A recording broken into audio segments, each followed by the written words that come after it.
Untuk teman-teman yang menonton kajian ini, jangan lupa bersalawat kepada Nabi kita Rasulullah Muhammad sallallahu alaihi wasallam.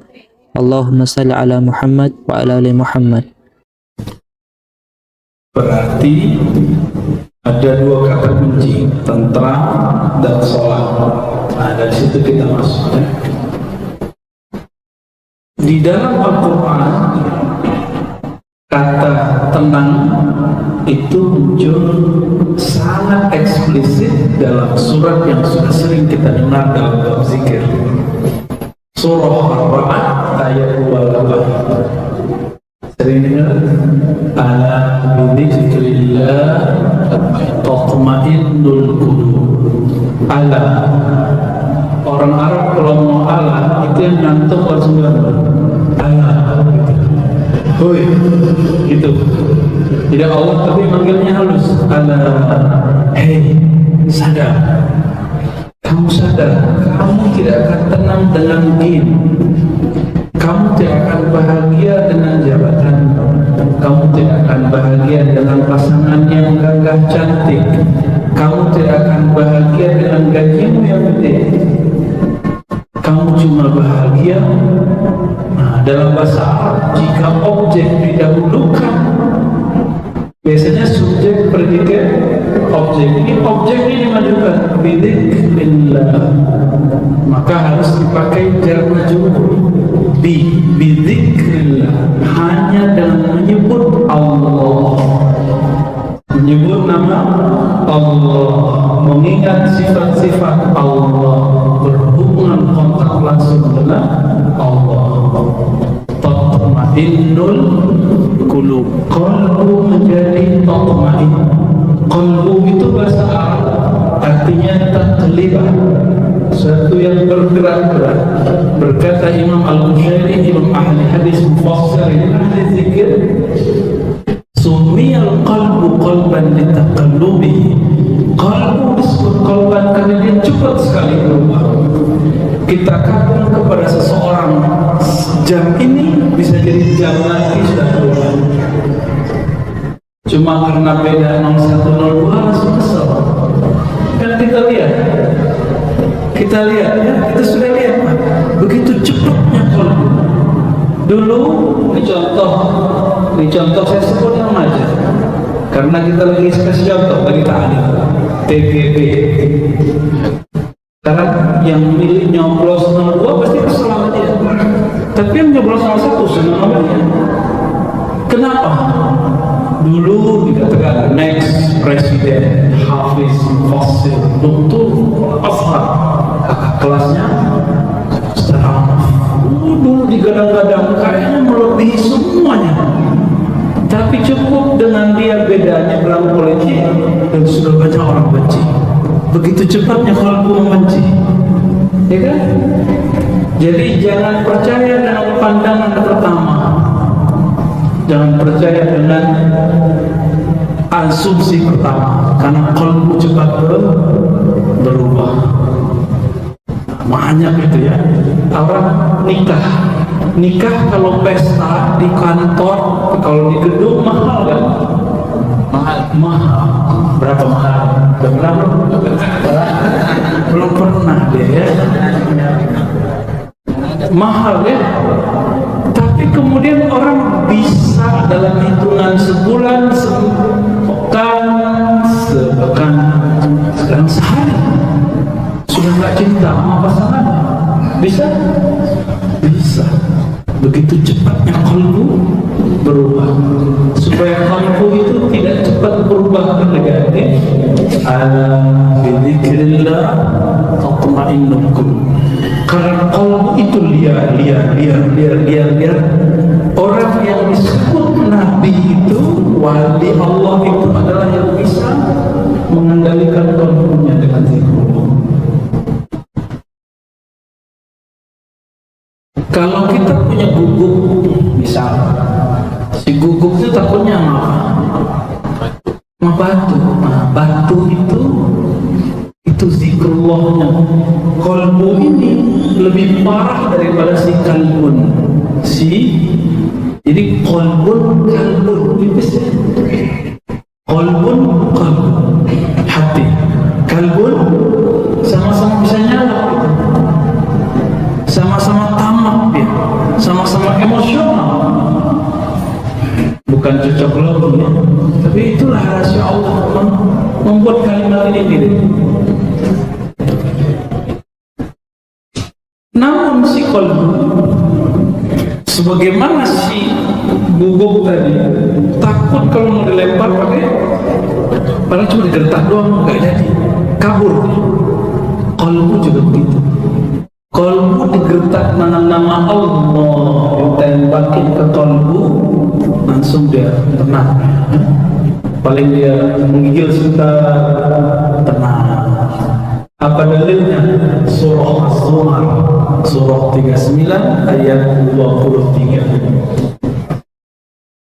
Ayat 23. Taqsha'iru minhu, qalbu itu mulai indikasinya dari kulit, tubuh kulit bergetar. Minhu, karena Allah, karena ayat Allah, karena Al-Quran, karena zikrullah. Apa? Juludul ladzina yakhshawna Allah. Julud, kulit orang yang takut kepada Allah. Kalau kita takut kepada Allah, rindu kepada Rasulullah, ada orang selawat kita menggigil, Pak. Ada getarannya, kayak ketarik di situ. Kenapa? Itu getaran rindu. Takut kepada Allah itu bukan takut menjauh, tapi takut rindu. Namun kalau bergetar terus kan bahaya, jantungnya nanti bisa jantungan. Maka fitrahnya qalbu, kalau sudah ketemu namanya Allah, summa talinu juluduhum wa qulubuhum illa dzikrillah. Maka si qalbu yang tadinya bergetar, maka kalau ada orang zikir sampai berteriak, bergetar, itu tidak bid'ah. Itu emang efek qalbu, tapi jangan tiap hari, Pak. Ya, berisik juga kita ya, terganggu juga kita. Dan tidak baik untuk jantungnya, dan tidak baik untuk emosionalnya. Dia harus dilatih terus zikir. Summa, pakai summa. Dalam bahasa Arab summa itu beda dengan fa. Summa itu nanti, akan, proses. Kemudian gitu, jadi ada prosesnya. Kalau pakai fa bentar aja, maka setelah ini langsung. Tapi jika pakai summa, dia ada jaraknya. Maka orang kalau rajin mengeluarkan kalbunya, nanti kalbunya pasti lembut. Tadi juluduhum wa qulubuhum ila dzikrillah. Lalu kalbunya akan lembut. Itulah kalbunya sahabat Nabi Abu Bakar, Umar, Utsman, Ali, Talha, Zubair, dan sahabat-sahabat mulia, Salman Al-Farisi, Abu Darda, dan semua sahabat Nabi. Awalnya mereka kencang. Di surah Az-Zumar, zikir itu awal bikin kita bergetar, lama-lama bikin lembut. Karena zikir itu mainan qalbu. Karena qalbu itu rajanya jiwa, rajanya badan. Maka orang baru dapat mainan, nunjukin gak? Anak kecil baru dapat mainan, nunjukin ke temannya gak? Sama. Karakter itu akan berubah sebatas umurnya. Kalau mainan anak kecil ya mobil-mobilan. Kalau orang anak sudah gede, kalau anak umur 5 tahun, mobil-mobilan. Kalau udah 25 tahun, mainannya mobil beneran, motor beneran.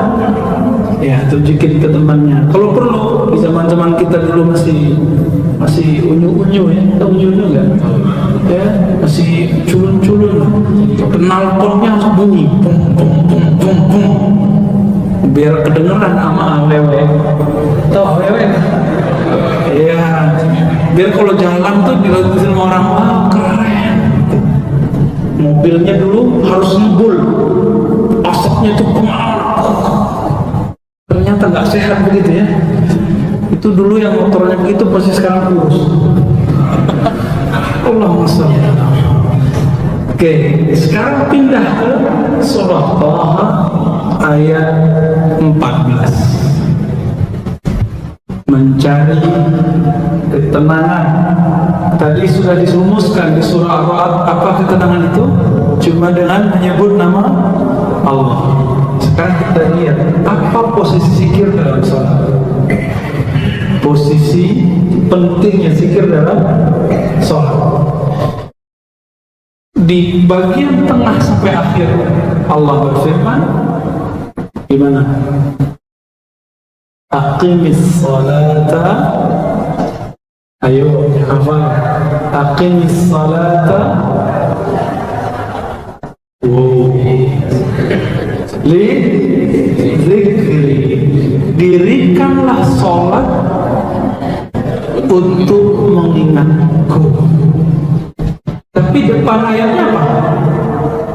Innani anallah la ilaha illa.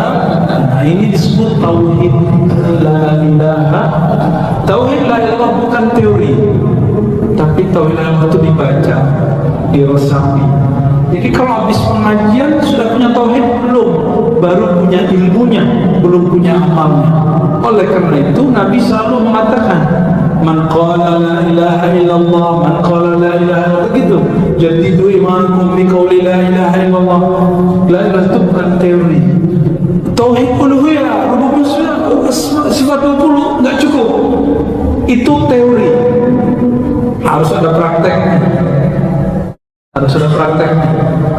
Kalau ada orang menunjukkan jurus-jurus silat di YouTube, kita lihat, kita ikuti. Udah bisa belum? Cepat bisa nggak? Setahun juga nggak lolos-lolos. Kalau ingin belajar membaca la ilaha illallah hanya pakai YouTube, tembus nggak ke kolbu? Tembusnya ke kuota. Nggak tembus ke kolbu, jebol WA-nya, ya berat. Kalau itu aja bisa berat, data apa yang kita lihat, yang kita rekam, yang kita tonton di WA itu, di HP itu bisa berat.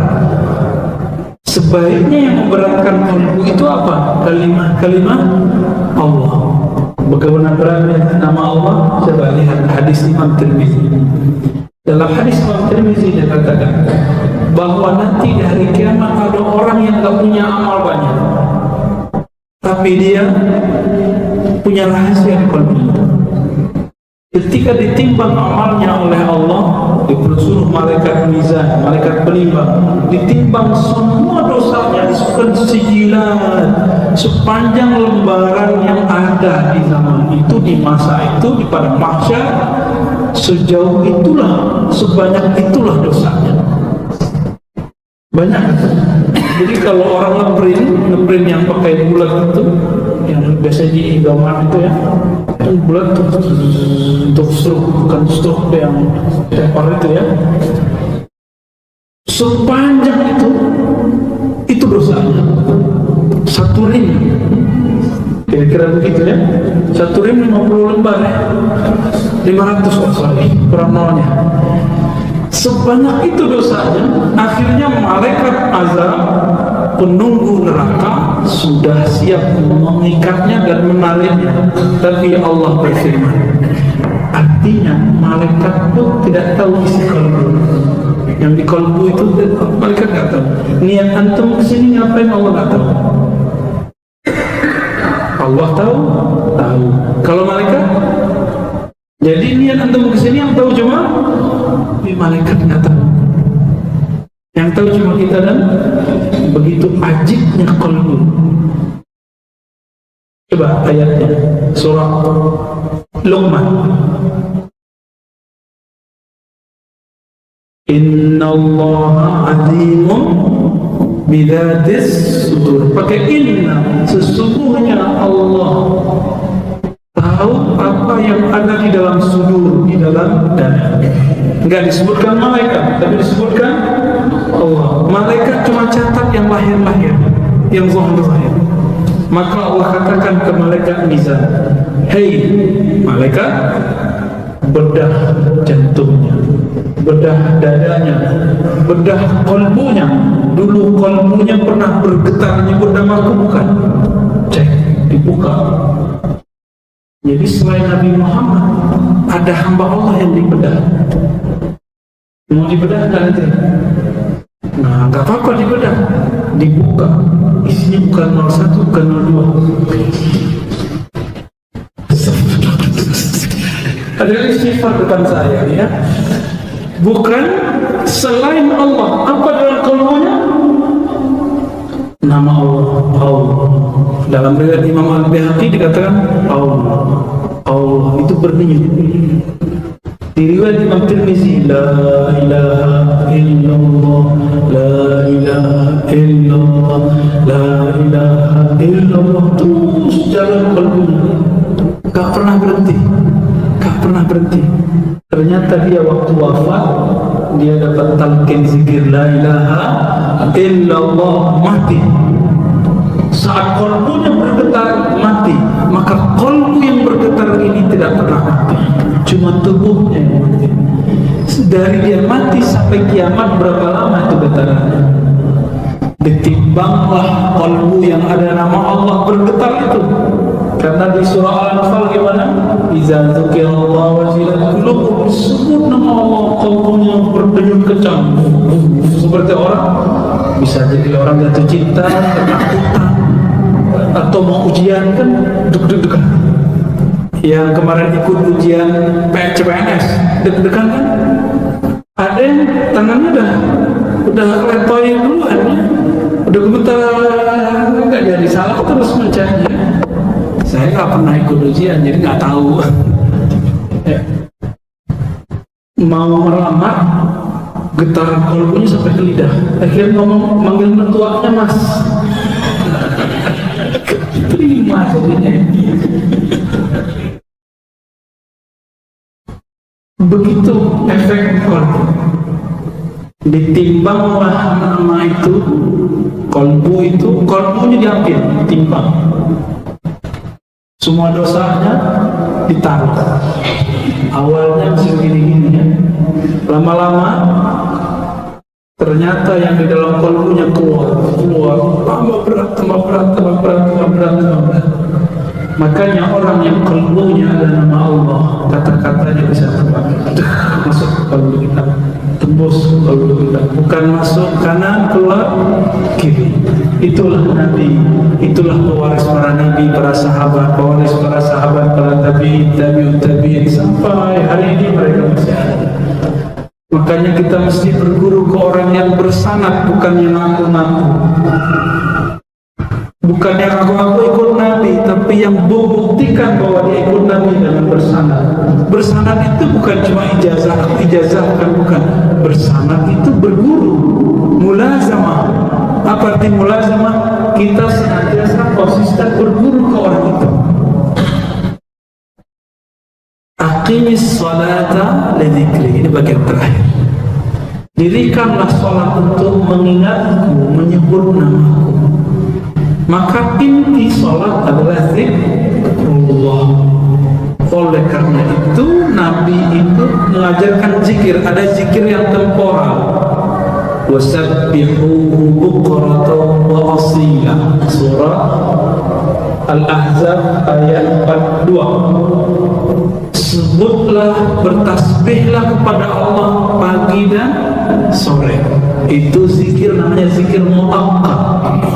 Zikir yang ada waktunya, muayyan. Kita sebut zikir ma'surat, ratib, hizib, apapun namanya. Terus di ayat 41-nya, ya ayyuhallazina amanu zkurullaha dzikran katsira. Hai orang beriman, sebut, ingat Allah banyak. Kalau banyak itu 100 banyak kan? 500 banyak kan? 1000 banyak kan? Jadi boleh nggak kalau zikir 1000? Terus kalau ada yang bilang, Nabi nggak pernah zikir 1000, gimana jawabnya? Gimana cara jawabnya? Tanya balik sama dia. Quran itu turun ke Nabi bukan? Dia pasti jawab, iya. Bacain ayat ini, surah Al-Ahzab ayat 4. Ya ayyuhallazina amanu dzkurullaha dzikran katsira. Hai orang beriman, zikir sebanyak-banyaknya. Banyak di situ kan tidak dikatakan tak terhingga, enggak. Banyak. Yang penting banyak angkanya. Yang banyak angka atau apa? Angka apa rasa? Rasanya banyak. Ada nggak begitu? Manisnya banyak. Bisa nggak begitu? Orang bilang banyak angka. Jumlahnya banyak. Baru benar? Oke. Maka itu ingin menyebutkan angka. Ada ulama memilih zikir tiap hari 1000. Ada yang memilih 5.000. Ada yang memilih 10.000. Ada yang memilih 70.000. Itu banyak. Jadi tidak bid'ah. Oh Ustaz, ente salah. Nabi cuma zikir subhanallah 33 kali. Wah, ini belum khatam Sahih Bukhari nih.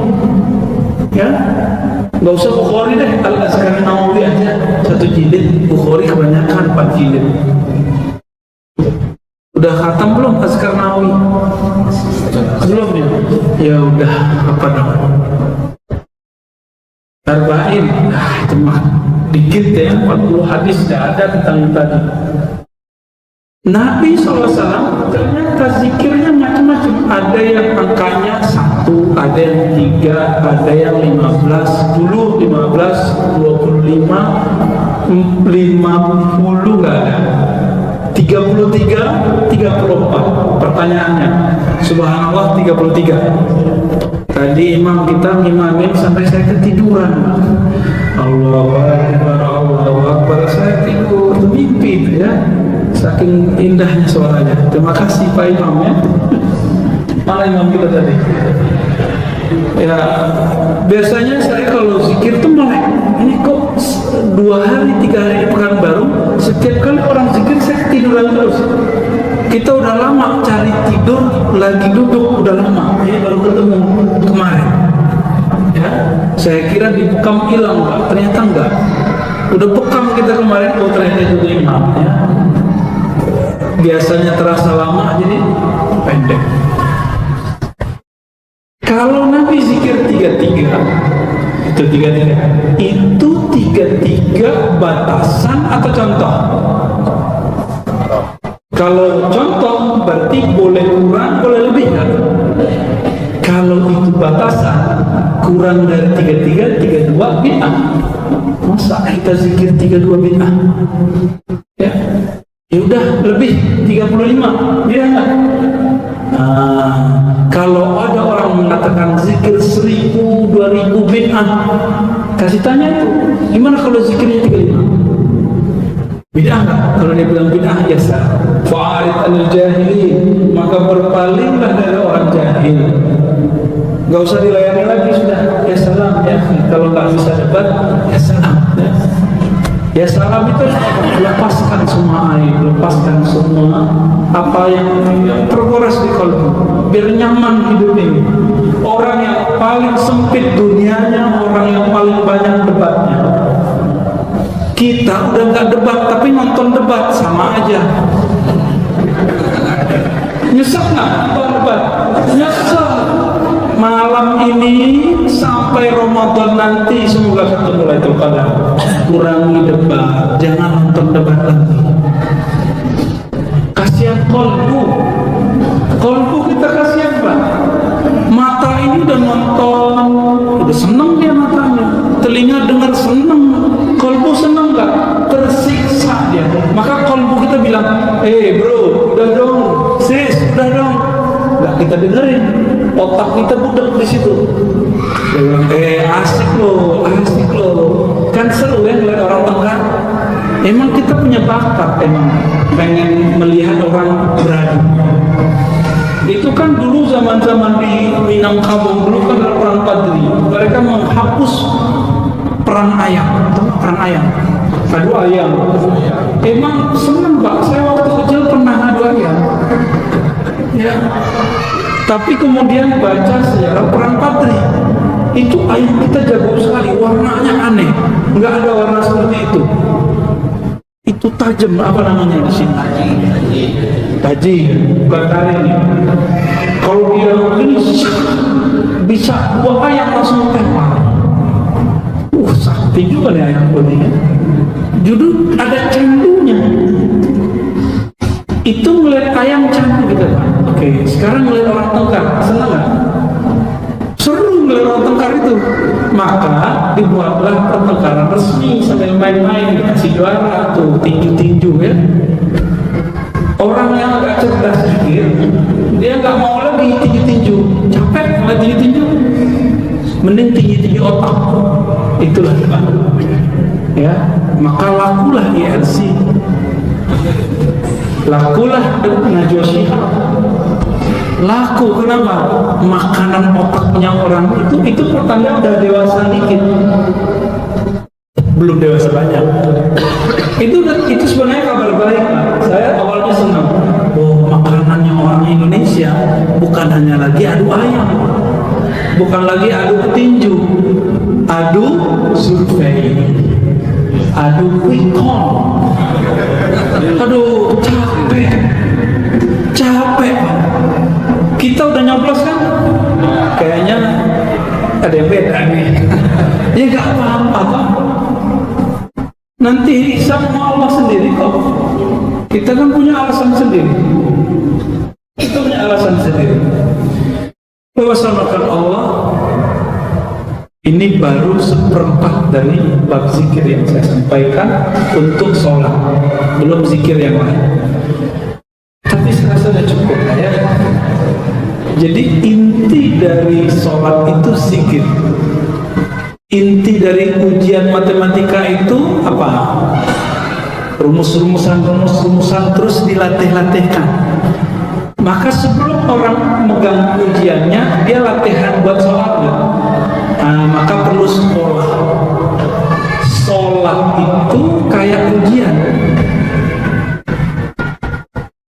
Kalau orang di luar sholat tidak zikrullah, dijamin di dalam sholat tidak khusyuk.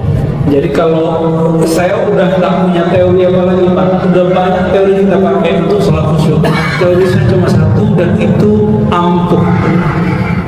Mau sholat khusyuk? Maka caranya cuma satu, zikir kolbunya lebih banyak di luar sholat daripada selain zikir. Zikir kolbu bisa sambil ngapain? Bisa sambil kerja, bisa sambil berkendara, bisa sambil ngajar, bisa sambil ngapain? Si kolbu kan gak terganggu. Namun untuk bisa zikir kolbu, kalau nulis nama di kertas pun itu jadimu umur berapa bisa nulis? Kelas 3 udah bagus nulisannya belum? Kelas 5 ya? Berarti 5 tahun baru mantap nulisnya ya? Bisa nulis sambil dengar, itu udah kapan? Sambil dengar nulis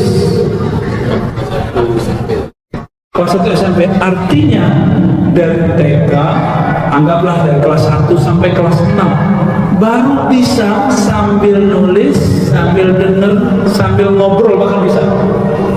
Maka orang yang bisa sambil itu harus sabar, diasah lama-lama, diasah kolbunya terus, diasah. Maka sambil ngomong bisa zikir. Kalau sekarang kok gak bisa? Ya iya kan baru diganggu dikit konsentrasinya ya kan? Jadi kenapa kita tidak bisa khusyuk? Karena kita zikir cuma di dalam sholat, bukan zikir sebelum sholat. Zikirlah sebelum sholat. Sebelum sholat itu ya setelah sholat subuh, itu sebelum sholat zuhur ya. Setelah sholat subuh itu, maka Allah mengatakan, kalau kamu qudiyatis sholat, selesai sholat, fazkurullah, ingatlah Allah. Jadi selesai sholat itu bukan akhir dari zikrullah, justru zikir yang terbaru lagi. Penutup hadisnya kata Sayyidatuna Aisyah radhiyallahu anha, karena Rasulullah SAW yazkurullah ala kulli ahyanih, rawahu Muslim. Sesungguhnya Rasulullah selalu ingat Allah dalam semua keadaan. Gak mungkin dong Rasulullah baca subhanallah di dalam toilet. Pasti zikir. Kalau bisa gak zikir lagi minum? Bisanya zikir sebelum minum. Berarti zikir saat minum, zikir syukur. Zikir kolbu berarti. Syukur ada di kolbu. Dan semuanya. Bapak senangkan Allah, Maka jika ingin menemukan ketentraman kolbu, temukan dulu zikirnya. Temukan dulu mana yang bisa berzikir, bagaimana yang bisa zikir. Kalau otak bisa pikun, tapi kalau kolbu tidak bisa pikun. Maka zikirkan kolbu, berguru kepada ahli kolbu. Fas'alu ahli dzikri in kuntum la ta'lamun. Maka bergurulah kepada ahli zikir, ahli ilmu jika kamu tidak tahu. Wassalamualaikum warahmatullahi wabarakatuh. Silakan kalau ada pertanyaan. Ya.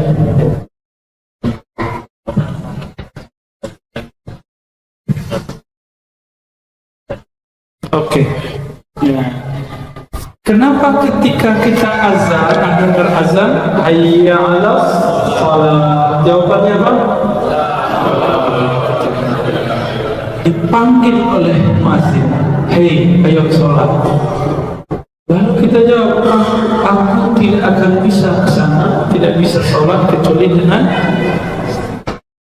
dengan kekuatan dan haul. Haul itu bahasa Arab artinya perubahan dari Allah, kecuali dengan izin Allah. Maksudnya apa? Ternyata kita sholat itu anugerah dari Allah. Karena sholat itu anugerah dari Allah, maka pantaskah orang minta hadiah pahala dari sholatnya? Saya dikasih modal sama orang,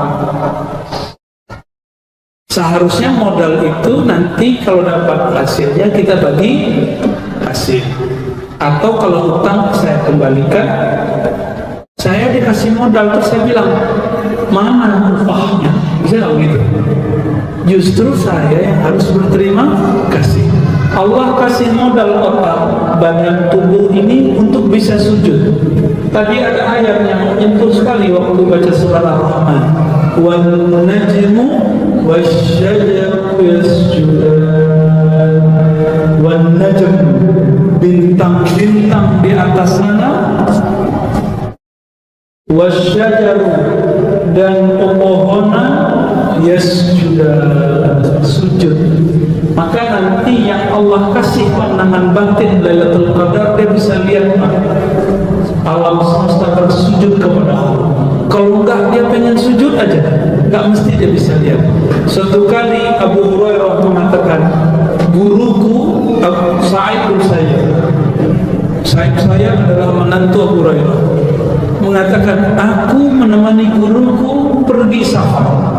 Sampailah kami di suatu tempat, guruku waktu malam hari sholat di bawah pohon, membaca surat Shad yang ada ayat sajadah. Ketika sampai di ayat sajadah, guruku sujud. Ketika sujud, Abu Hurairah mengatakan, fara'aitu syajarata tasjud ma'ahu. Aku melihat pohon itu sujud bersama guru, sahabat Nabi radhiyallahu anhu. Baru dia faham surah Ar-Rahman, wan najmu wasyajaru yasjudan, bintang-bintang itu dan pohon itu sujud. Tapi kalau terjadi sama kita, kabur kita Pak. Lagi sujud di jendela rumah kita, ada pohon pisang ikut sujud. Mata kita melirik, apa nih? Gak jadi sholat. Ada teman kita di Payakumbuh, habis baca buku zikir, dicoba-coba sendiri. Ada zikir yang bisa coba sendiri, ada yang harus pakai guru. Karena zikir yang pakai guru itu zikir resep dokter kolbu, Pak. Jangan coba-coba buat resep sendiri. Tapi kalau zikir umum kayak prokol bisa beli sendiri kan? Zikir-zikir umum itu kita bisa kita konsumsi sendiri, beli sendiri. Tapi kalau zikir yang beresep ada teknik, jangan coba-coba sendiri. Dicobalah, mana? Mulai zikir pejam mata.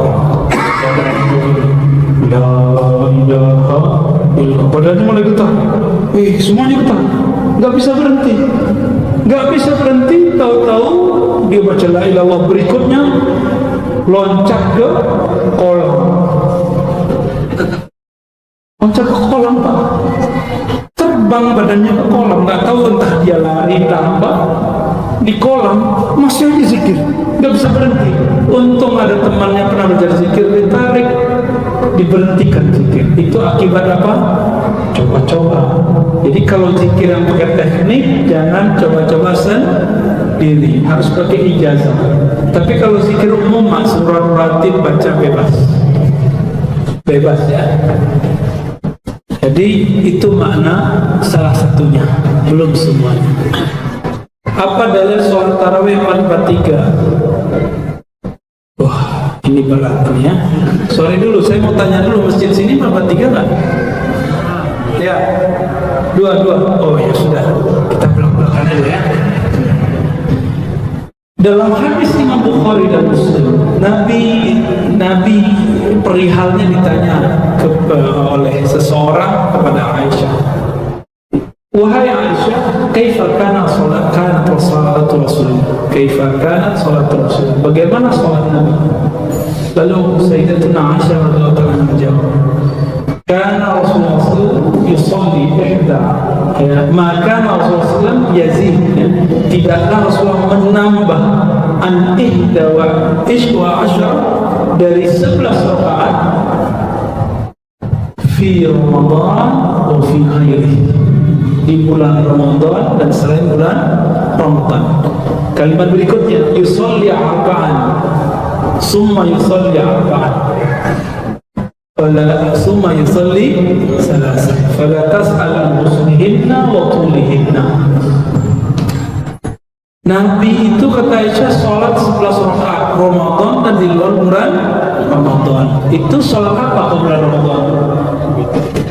Bulan Ramadan tarawih serius. Ini di luar Ramadan sama. Nabi sholat 11 rakaat tidak lebih Ramadan dan di luar Ramadan. Berarti bukan sholat tarawih, itu sholat witir. Wah, berarti benar nih murid-murid Ustaz Zulhendrinya. Murid Ustaz Zulhendri kan? Insya Allah masih belum yakin dia jadi murid. Falatas jangan kamu tanya panjangnya. Berarti dalil ini bukan dalil sholat tarawih. Kelirulah orang jika memasukkan ini sebagai dalil sholat tarawih. Tapi ini kata Imam Tirmizi, ini dalil qiyamul lail. Tarawih itu qiyamul lail enggak? Maka kata Imam Tirmizi boleh-boleh saja dijadikan dalil. Wah, begitulah ramai dalam satu dalil itu bisa sekian pemahaman. Tiba-tiba sekarang kita dipaksa untuk satu paham. Nah, ini kesalahan baca hadis. Tapi arba'an di situ itu dijelaskan di kalimat hadis berikutnya di bab yang sama di Sahih Bukhari dan Muslim. Apa kata Nabi? Salatul lail masna. Salat malam itu mesti satu atau dua rakaat. Maka hadis yang pertama itu hadis am, yang kedua disebut hadis khas. Am artinya umum, khas artinya khusus. Ulama ahli usul fikih sepakat mengatakan jika ada dalil khusus maka dalil umum tidak boleh diamalkan, mesti ngikutin dalil yang khusus. Ketahuannya di mana? Periwayat hadis yang menyebutkan Nabi sholat 2-2-2 dan 4-4-3 itu Aisyah. Berarti sumbernya sama dan tidak mungkin Aisyah ngomong tidak konsisten. Lalu kita cek lagi, kalau ada teks begitu, kita bandingkan amal sahabat. Sahabat kalau malam hari sholatnya 4-4-3 atau 2-2-2. Ternyata nggak ada sahabat yang sholat 4. Coba bagaimana? Saya di kampung saya dari awal belum saya lahir begitu sholatnya. Makanya waktu kita berdebat dengan pengurus, apa kata pengurus? Aku belum lahir di sini sudah 4-4-3. Begitu. Ya, tapi kitab saya kan lebih tua. Kitab saya sumbernya Nabi Muhammad SAW. Wasallam, kitab hadis Sahih Muslim. Ya, cuma kita nggak mau debat panjang-panjang gitu. Alhamdulillah tahun berikutnya diganti. Jadi beliau dapat pencerahan nggak tahu dari mana. Jadi kita nggak bisa maksa orang walaupun dalil sudah sahih. Dan disebutkan dalam hadis itu yusallim, bersalam setiap rakaatain, setiap 2 rakaat. Kalau sholat yang 4 gimana? Takbir, ada nggak duduk tahiyat pertamanya? Nggak ada. Maka ini sholat aneh. 4 kok nggak ada tahiyat pertamanya? Nggak mirip sama maghrib, nggak mirip sama isya. Sholat macam apa ini? Ya itulah sholat baru yang muncul. Dan itu riwayatnya dipahami oleh Imam Son'ani. Tapi Imam Son'ani bukan Imam Ahli Sunnah. Imam Son'ani ini Imam Zaidiyah mensyarah kitab Ahli Sunnah, diikuti oleh Imam Al-Mubarakfuri pensyarah Sunan Tirmizi. Tapi Al-Mubarakfuri ini disebut Asari. Asari itu beda dengan Salafi. Asari itu yang ada hadisnya, itu amalan dia. Meskipun misalnya ini 443, ini 2222, maka diamalkan 443 walaupun sekali seumur hidup. Siapa? Imam Al-Mubarakfuri dari India. Maka saya kalau orangnya nggak mau dirubah dari 443, ya kita berhusnuzon dikit Pak, dikit. Selebihnya saya susah. Dikitnya apa? Mungkin dia ikutin teks secara tekstual 443. Tapi orang ini ketahuan nggak belajar usul fikih, nggak belajar fikih, nggak belajar kaidah ahli hadis dan kaidah fikih. Kaidahnya kita sudah sebutkan tadi sore karena tidak semua hadir, kita ulang. Jika ahli hadis berbeda pendapat mengenai makna hadis, yang didahulukan ahli fikih. Jika ahli fikih beda pendapat mengenai kualitas hadis, yang didahulukan ahli hadis. Kenapa Imam Syafi'i kalau sholat baca Fatihah dijaharkan, karena gurunya enggak? Bismillahirrahmanirrahim. Kenapa? Karena bagi Imam Syafi'i, Quran itu qiraat, diriwayatkan secara mutawatir lebih dari 10 orang setiap generasi. Dan dalam ilmu Al-Quran wajib membaca basmalah. Maka Imam Syafi'i mengatakan wajib mengeraskan bismillah. Itu kenapa Imam Syafi'i beda? Ustaz kan di Mekah enggak begitu. Mekah tahun berapa? Ya, ke Mekahnya kan baru tahun kemarin. Baik, ini banyak pertanyaan, kita jawab pendek-pendek aja. Assalamualaikum Ustaz, zikir yang mana yang terbaik? Istighfar, salawat, la ilaha illallah. Tergantung keadaannya. Kalau kolbunya kotor, kalau gelasnya kotor, dibersihin dulu atau langsung minum? Salawat, la ilaha itu minuman. Istighfar itu pembersih. Bersihkan dulu kalau kotor. Ciri-ciri kotor apa? Pas zikir lalu kok nggak nikmat-nikmat, berarti masih kotor. Istighfar lagi. Ulang lagi, belum nikmat, berarti istighfar lagi. Mungkin cara istighfarnya nggak benar. Bagian sini udah bersih, belakang belum. Kita masih bersihin di depan, karena belum tahu cara teknik beristighfar. Teknik istighfar itu ditalkinkan juga. Nggak main istighfar doang. Ya. Ini sudah. Bagaimana caranya supaya ketenangan yang didapatkan dalam sholat bisa berbekas pada saat di luar sholat? Gak usah pakai teori. Zikir yang banyak di luar sholat, zikir itu yang akan membekas dalam sholat. Kalau sudah membekas dalam sholat, baru dia berbuah lagi keluar sholat. Apa kata Nabi? Bekas zikir itu sederhana, bekas sholat. Nabi mengatakan orang yang sholat 5 waktu sama kayak mandi 5 kali. Tahu hadisnya dari Bukhari dan Muslim. Kita nggak usah sebutkan teksnya karena buru-buru. Maka orang yang sholat 5 waktu dengan zikrullah, dia akan bersih kata-katanya. Kenapa? Karena dia mandi kolbu 5 kali. Mandi kolbu itu Pak 5 kali. Bayangkan itu kepala yang kita rawat setiap hari, sekarang lebih rendah dari tempat keluarnya buang air besar, air kecil.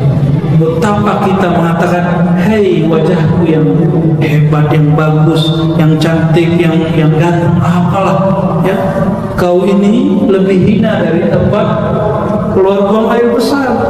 Kau lebih dihina di hadapan Allah Ta'ala. Nah ini, kalau berbekas sujudnya, orang ini gak akan pernah sombong.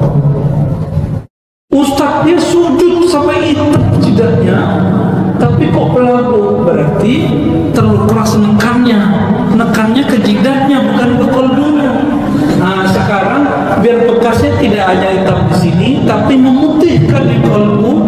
Jangan cuma sibuk nekan kepala ya. Ketika sujud, kalau dia berbekas biarkan, tidak berbekas biarkan. Karena yang dikenal bekas sujudnya dari asar sujud di mukanya, simahum fi wujuhihim min asar sujud, itu bukanlah jidat yang bergaris-garis tip X apa itu ya. Tapi kalau kulit antum begitu ya gak apa-apa, dan itu nggak jidatnya ya nggak apa-apa. Namun bukan itu yang disebut bekas sujud. Bekas sujud yang mana? Sujud itu ketika orang tidak sombong. Maka kalau orang sudah sujud, mau berbekas nggak berbekas di jidatnya, tapi masih sombong, dia belum sujud. Subhana rabbiyal a'la atau subhanakallahumma. Subhana rabbiyal a'la itu ya Allah yang maha mulia Engkau, yang maha tinggi Engkau, aku rendah. Dan ini ajib. Apa kata Nabi? Aqrabul abdi, sedekat hamba wa rabbihi, dan Rabbnya saat sujud. Bukan lagi naik gunung, di atas gunung solehnya dekat, bukan ya, tapi waktu kita ke sujud.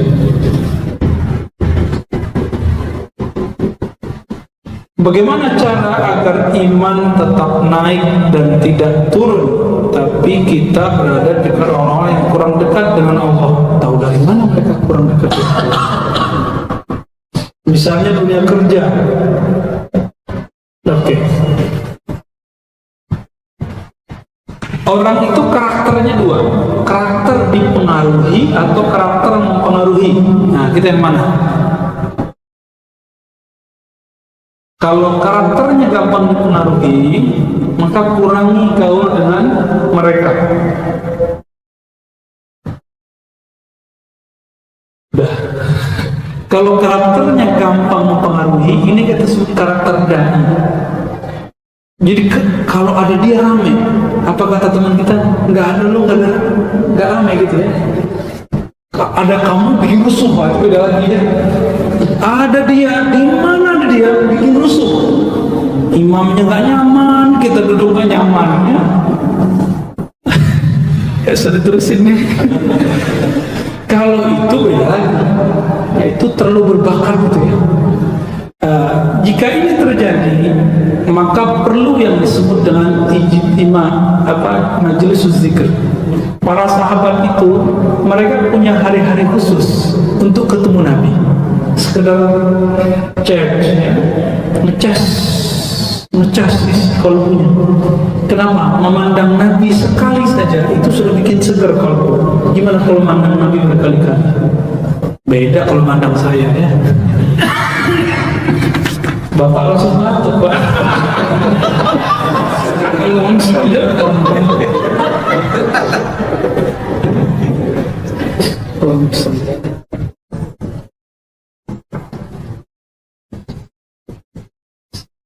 Sedang khutbah Jumat berlangsung, ada makmum yang terlambat sholat tahiyat atau dengerin gitu ya.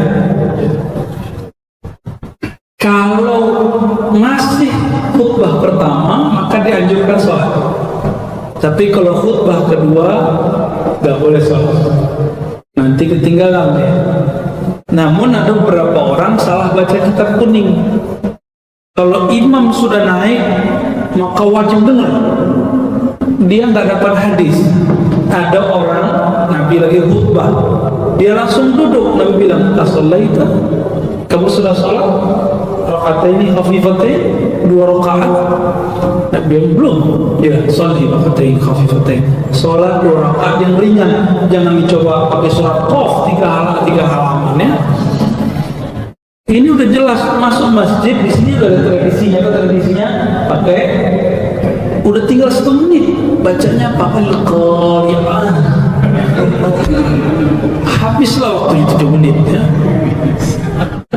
Imamnya nggak nyaman, ada yang kebelet, aduh gimana nih ya. Jadi ya lihat kondisinya. Yang sahih hadisnya kalau masih khutbah pertama boleh.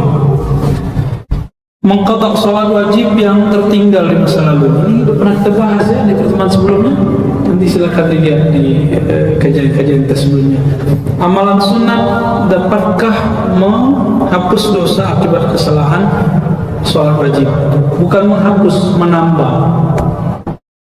Bahkan bukan sholat sunat. Ketika kita selesai assalamualaikum, yang kita baca alhamdulillah tasawwur. Nabi mengajarkan istighfar atau alhamdulillah? Istighfar. Kenapa? Untuk nambal tadi lagi sujud ingat selain Allah. Waktu lagi ruku melihat celana, keren juga celana kucing kerennya, sunnah. Kata yang celananya di mata kaki, lebih keren aku lah. Bagi yang hari raya nih, ibu-ibu nih pakai mukena bagus, pas sujud ngeliatin ya, maka makruh kalau ada mukena terlalu banyak itunya itu ya, motif-motifnya itu bikin cowok-cowok bermotif nanti ke dia ya. Hati-hati. Jadi amalan seperti istighfar bisa nambah ya insya Allah. Bagaimana cara mendapatkan istiqomah pada amal terutama zikrullah? Jika belum bisa istiqomah, mendekatlah ke orang istiqomah. Maka mendekat kepada dia, kita akan terbawa istiqomah. Udah gak istiqomah, temannya orang yang gak istiqomah, ustadznya tidak istiqomah.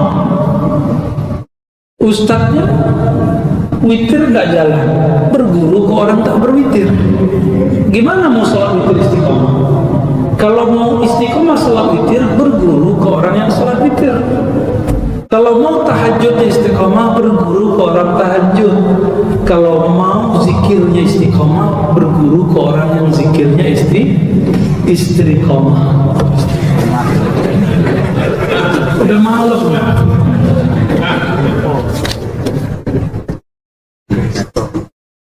Pemuda Al-Kahfi dalam surah Al-Kahfi 18 ayat 18. Ya, di surah Al-Kahfi ada tentang qalbu ya. Itu ayatnya berat ya. Wala tuti' man aghfalna qalbahu gitu ya. An dzikrina. Coba dicek, benar enggak itu? Kita dulu ngafalin ayat enggak ngafalin nomor soalnya. Sampai hari ini ngafalin hadis nggak tahu nomornya, nggak bisa ngomong kiri kanan atas, nggak pernah ngaji begitu. Ya itu khasnya Ustaz tadi Hidayah gitu ya, Allah kasih kecerdasan luar biasa ke beliau. Kita diajarin baca teksnya udah hafalin gitu lah. Ada jamaah nggak hormat ke kita, nggak apa-apa. Tapi dia bilang kalau anda nggak tahu bilangnya nggak tahu. Ya saya kan udah jawab hadisnya kitab saya nggak ada nomornya Pak. Itu kitabnya Ustaz Al-Nafs, kita kajian Sahih Bukhari nggak ada nomornya. Terus dia bilang ente aja nggak tahu, bilang nggak tahu. Ya sudah, ya salam fa'arid anil jahilin, berpalinglah dari jahil. Benar.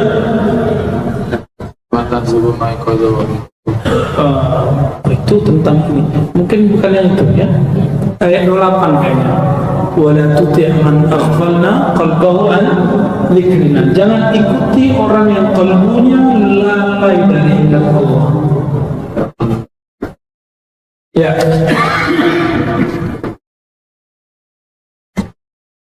Kalau 18-19 tentang Hud ya, tentang cerita Nabi Khidir dengan Nabi Musa dan si Fata, Al-Fata pemuda temannya Musa. Ini pertanyaannya pakai bahasa Arab nih. Afdhal dzikri la ilaha illallah. Allahumma salli wa sallim zikir nafas tapi merokok. Maksudnya apa ini? Dalam keadaan merokok. Oh gitu. Zikir nafas lain, rokok lain hukumnya. Ya. Oke.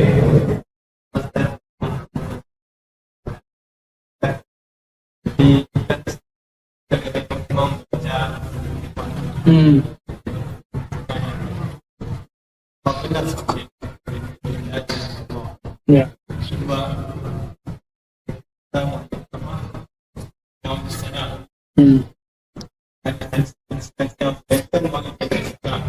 Di dalam bayangan Indonesia ini itu ada yang Ya, Allahumma sallam mereka Oke. kemudian yang ketiga itu kita merokok, ada orang mengajarkan zikir nafas dan setelah untuk Tapi dia merokok. merokok, bagaimana seorang berzikir dan dia merokok? Baik. Pertanyaan Ya. Pertanyaannya borong ini. Baik, yang pertama di hadis Imam Tirmizi, hadisnya sahih, afdalul dzikri la ilaha illallah.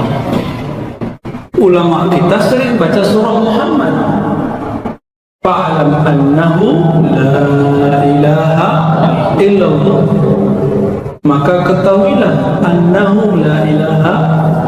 Jadi itu tambahan ulama, selama tidak diyakini itu sebagai ayat tapi gabungan maka tidak masalah. Jadi afdalul dzikri fa'lamu la ilaha boleh. Kalau saya lebih senang baca afdalul dzikri la ilaha karena hadisnya begitu, atau fa'lam annahu la ilaha illallah, digabung sesekali boleh. Jadi begitu ya. Jadi dua-duanya boleh. Terus yang benar itu di hadis Allahumma antas salam wa minkas salam tabarakta rabbana wa ta'alaita ya rabbal jalali wal ikram. Begitu hadisnya di Bukhari, di Muslim. Siapa yang menambahkan ini? Apakah yang menambahkannya al-bid'ah? Apakah dia merasa lebih pintar dari Nabi? Kan gitu. Kan mazhab Baperiyah begitu. Ditambah dikit aja muncul pertanyaan, kamu lebih pintar dari Nabi? Nah, nggak begitu. Itu mazhab Baperiyun namanya. Baper. Kita cek ke ulama salafus saleh sahabat Nabi. Kalau baca labbaik Allah bacanya gimana? Labbaik Allahumma labbaik. Terus innal hamda wal ni'mata laka wal mulk. Semoga yang baca nanti umroh bisa segera mungkin, amin. Yang nggak baca ya sadar. Ibnu Umar menambahkan wahdahu la syarika, ditambahkan ke belakang. Apakah tambahan Ibnu Umar itu bid'ah? Apakah Ibnu Umar merasa lebih pintar dari Rasulullah? Enggak, Ibnu Umar merasa ingin memantapkan lagi. Nabi kalimat begitu sudah ngefek ke kalbunya. Maka Ibnu Umar mengatakan, saya belum serahkan Nabi. Maka ditambah. Apakah dia seorang pembid'ah? Tidak. Maka ziyadah tambahan-tambahan begini sudah ada dalam salafnya sahabat. Bukan bid'ah. Jangankan itu di luar sholat. Kita luar sholat yang memantah sahabat. Di dalam sholat ada hadis Bukhari, Muslim, Abu Dawud, Tirmizi, Nasa'i, Ibnu Majah, semuanya meriwayatkan bahwa para sahabat. Cuma lafaz yang ini, kalau yang kasus yang ini adanya di Bukhari, ada di Muslim, ada di Nasa'i. Nabi waktu sholatnya memandang ada dua riwayat, 12 malaikat naik berebut membawa satu kalimat. Di riwayat kedua 40 malaikat berebut bawa satu kalimat. Akhirnya selesai sholat Nabi bukan istighfar, Nabi nanya, man minkum, siapa yang baca Rabbana lakal hamdu hamdan thayyiban katsiran mubarakan fi. Yang Nabi ajarkan apa? Rabbana lakal hamdu bil samawati wal ardh, sampai akhir yang kita sudah hafal. Akhirnya semua orang diam. Ya, pada takut disebut ahli bid'ah. Tapi kemudian ada yang ngaku juga ketika Nabi nanya, ana ya Rasulullah, aku wahai Rasul, Itu ditambah dalam sholat atau luar sholat? Ya. Bacaan ini bagian dari Quran atau bacaan zikir? Kalau Quran boleh tambah, nggak boleh. Misalnya gini, kan ada orang baca aku, terus fa'in tawallau faqul hasbi Allah, dia jadi imam diganti faqul hasbunallah, dirubah ayat itu. Boleh nggak boleh? Nggak boleh. Kalau doa boleh, kalau zikir boleh. Maka Nabi mengatakan, inni ra'aitu, aku melihat isnata asyrata malakan ya asyrata asyrata malakan yatabadaruna, mereka berebut untuk membawanya ke langit. Berarti secara hukum fikih dan riwayat hadis, tambahan itu boleh. Namun kalau saya lebih senang tidak nambah, maka pada sholat saya bacanya cuma Allahumma antassalam minkas salam tabarakta ya dzal jalali wal ikram. Namun kalau di masjid yang biasa pakai itu, ya kita bertasamuh, ya bertasamuh, nggak apa-apa. Ada imamnya yang menyuruh